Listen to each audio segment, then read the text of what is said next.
Kumusta ka DIY? Napansin mo ba yung gate mo? Yung una mong nakikita pagdating sa bahay? Alam mo bang siya rin ang unang biktima ng kalawang? Tama ka, nakakabahala, no?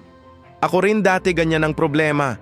Kaya ngayon, isishare ko sa iyo ang sikreto kung paano mo mapapangalagaan ang gate mo para hindi agad kalawangin. Hindi to mga ordinaryong tips lang ha. Ito yung mga proven techniques na ginagamit ng mga expert sa industriya. Alam mo bang karamihan sa mga gate na nakikita natin sa mga bahay ngayon, mali ang pagkakagawa? Akala kasi ng marami, basta may pintura, okay na. Pero hindi ganun kasimple yon, kaibigan. Halimbawa, may kakilala ako si Mang Roger. Nagpakabit siya ng bagong gate last year. Mahal pa naman yon. Ano bang nangyari? Hindi pa nga 1 year, puro kalawang na. Bakit? Kasi umasa lang siya sa pintura, walang proper rust proofing. Pero, huwag kang mag-alala. May 3 proven solutions ako para sa'yo. Una, proper priming muna bago pintura. Hindi pwedeng diretso pintura lang ha.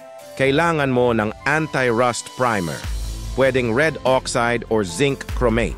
Siguruhing malinis at tuyo ang surface bago mag-apply. Pangalawa, mag-invest ka sa galvanizing. Oo, medyo mahal siya, pero think long-term.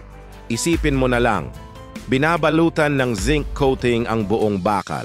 Kahit magasgasan, protected pa rin against rust.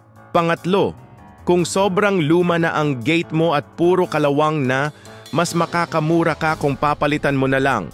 Suggestion ko, pumili ka ng galvanized o aluminum na gate. Worth it yan sa tagal. Importante rin to, huwag kang gagamit ng latex paint sa metal. Nakita ko to sa maraming DIY projects. Mali yan.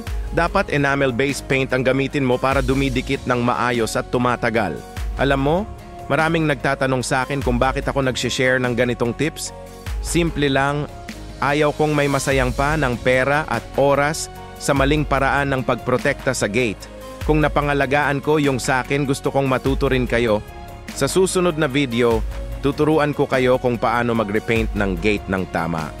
Promise yan, hindi lang pang forma, pang matagalan pa. Kung nakatulong sa iyo tong tips na to, i-like mo lang tong video at i-share sa mga kakilala mong may same problem. I-subscribe ka na rin para updated ka sa susunod nating DIY tips. Maraming salamat sa panonood. Hanggang sa susunod.